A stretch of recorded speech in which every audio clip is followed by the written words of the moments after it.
Hey, good afternoon, everybody. Texas Redleg here. Wanted to discuss the topic of backups today. Backups in terms of actual sort of like methods instead of like things necessarily. It sort of touches on both those, but um, with the way that this climate is doing the West and how it's draining their lakes, and they don't have any water to drink, much less water their yard, plus run the power plants. Apparently, there's a few of them that are pretty low. So this might be the real deal out there. Here in my state of Texas, we're pretty lucky. We've gotten a lot of rain this year, and all the lakes should be damn near full. Hell, I think some of them are so full you can't even launch your boat. But anyway, with what's going on, and just talk about the natural, conundrums that we face with the droughts, and the fact that you've got all these, hackers and takeovers of systems and this and that. Backups need to be a priority in your life. And I would just sort of get in the habit of, whenever you get something that's sort of hard to get, maybe go ahead and get two of them, or how many ever you can afford, should you think that it's going to become necessary. But I would expect, for a lot of people in the United States, especially the West, I would expect no juice. And I would prepare some backups based on that scenario. There's just a lot of delicacy with regards to our system and the people that are running them, and certainly my state is no exception with these ERCOT buffoons that sort of let our system, antiquate and be vulnerable, and have failed to do the right thing to ensure that our grid is squared away here in Texas. So I'm certainly not bragging about our situation, but luckily we have a lot of rain this year, and it's usually not the case. So we usually go through droughts as well. But at least in the North Texas area, we are looking pretty swell when it comes to water in the lakes right now, in the reservoirs. So backups, expect no juice. Plan some backups around the fact that you may not have juice for an extended period of time. And I'm going to go ahead and just run down a few that I think of when I talk about this. And the first thing is going to be fuel. If you're lucky enough to have a pickup with a bulk tank on it, that's a fuel tank that's installed in the bed of the truck with a gas dispenser attached to it. Usually they use it for farming operations, or just filling heavy equipment on job sites and stuff like that. If you've got a bulk tank, that's great. You're even better. Hopefully you've got a good locking device on it. You can cover it up and hide it at least. But if you don't have that, obviously try to get some fuel cans and safely store your fuel. And then don't be afraid to buy some of that fuel stabilizer to add to it so it lasts. And I would keep no less than 10 gallons on hand if I were you. That gives you enough to, run your vehicle if you have to for an extended period of time, to charge things up or get warm or whatever the case might be, or to bug out should you have to leave or to get somewhere safe. So fuel is one. Another one is obviously light. Solar kits are pretty affordable, depending on the size that you want and what you're trying to do with it. But solar kits, I have a little one that I can just throw out, and it's got a little generator with it, and it's not going to do a whole lot. I could probably run a lamp and maybe a freezer for a little while on it, maybe a fan or two, but it's just a basic solar kit to get me through. And I do have a pretty good generator that's dual fuel and electric start, which can pump out quite a bit of juice for a smaller home. And again, not going to be able to run everything on it, but it's something. But so solar powered chargers, generators, and then of course fuel generators that run on either fuel, propane, or both. And like I said, mine has an electric start, so no more yanking cords. Another one, if obviously, is heat. You've got to be prepared for heat. You know, if you don't have electricity, how are you going to stay warm? I mean, these are simple things that a lot of us, should already know. But for those of us in Texas that went through the last freeze event, man, if you didn't have your stuff squared away, you were in big trouble. And fireplaces are, I would say, probably in the majority of homes down here. You know, some of them are all gas. Some of them are both gas and able to burn wood in them. So some are both, some are just gas.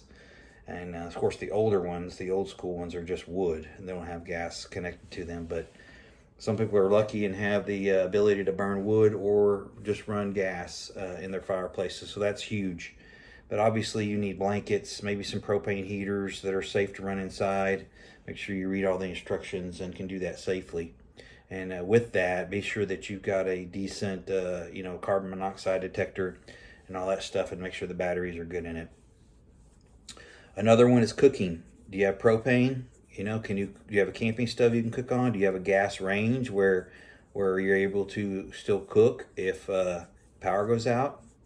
So little propane bottles, little propane stoves are good. And then of course, if you've got firewood in a fireplace, you can cook on that. You can cook in those fire rings on the back patio or out in the woods, whatever the case might be. But have some cooking backups available.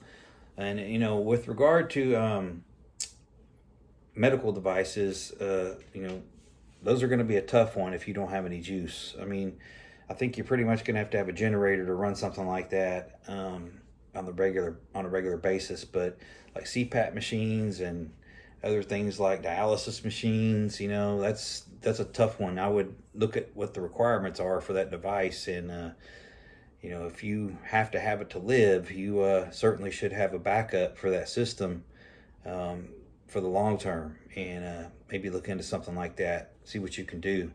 But a lot of people rely on medical devices to get by and live, so that's pretty big deal to have a backup for if that's something you require to live from.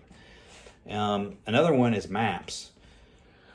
You can save maps to your phone. You can screenshot things, this and that. But if you don't have any, bars on your phone and you can't connect to Wi-Fi and the Wi-Fi's down and, all the phones are jammed up, you're not going to be able to access your electronic maps. So you might want to have some paper maps or even hand draw some maps now while you can, or print some off on your printer if you've got certain maps that you need and don't know the way. You might want to go ahead and just have those printed off or buy some maps. If you live in a pretty big town or city, you might want to grab a map of that city so you know how to get the hell out of it if something goes wrong and you don't know the way. They are still around. You just have to hunt for them. And then another one, sort of kind of like a final area, is rechargeable items. And what I've pretty much gotten away from batteries altogether. I'm not buying battery operated flashlights. I'm buying USB flashlights that can be recharged, and it's really simple. And as long as you've got a vehicle or a solar generator that you can plug into, you can recharge that stuff. And I would seriously consider, getting away from these battery operated devices if you can, because it's just not practical.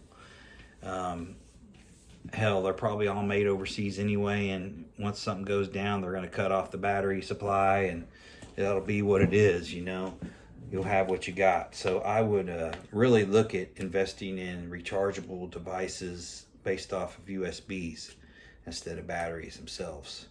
That's just my personal opinion, but backups are huge, people. Backups are huge. You can't just continue to run something into the ground and, once it gives out and you don't have something to back it up, you're screwed. It's just that simple. But I'll just recap them for you. Again, these are just my areas to think about, and try to stay up on as far as backups go. And that's fuel, extra fuel, light, being able to generate light, solar, generators, fuel-driven generators? Do you have heat? Can you cook? And then if you have a medical issue that requires a device to live, you know, you might want to make sure that you have an adequate backup for that. Maps, it's a big one in case you got to leave or if you have to direct somebody to you. And then filling your preps or filling any holes you have with flashlights or other type rechargeable devices, to get those in USB charging format instead of battery. I really think that you'll enjoy not having the batteries to deal with, and there's a USB port just about everywhere you go, you know, and it's just so much easier from my experience than relying on batteries. And of course, you know, they have these weather radios that you wind up, you know, that are pretty handy too. So that just takes, you know, muscle to wind that thing up and let it go for a while. But anyway, I hope this helps people out and they think about stuff like this. I'm sure most of you already do, but I just wanted to kick that out to y'all, and wish everybody a good rest of the week. We're halfway through it. Please like, share, and subscribe. I appreciate your comments. I appreciate your interaction. And with that, keep prepping, stack it deep, and long live the Republic.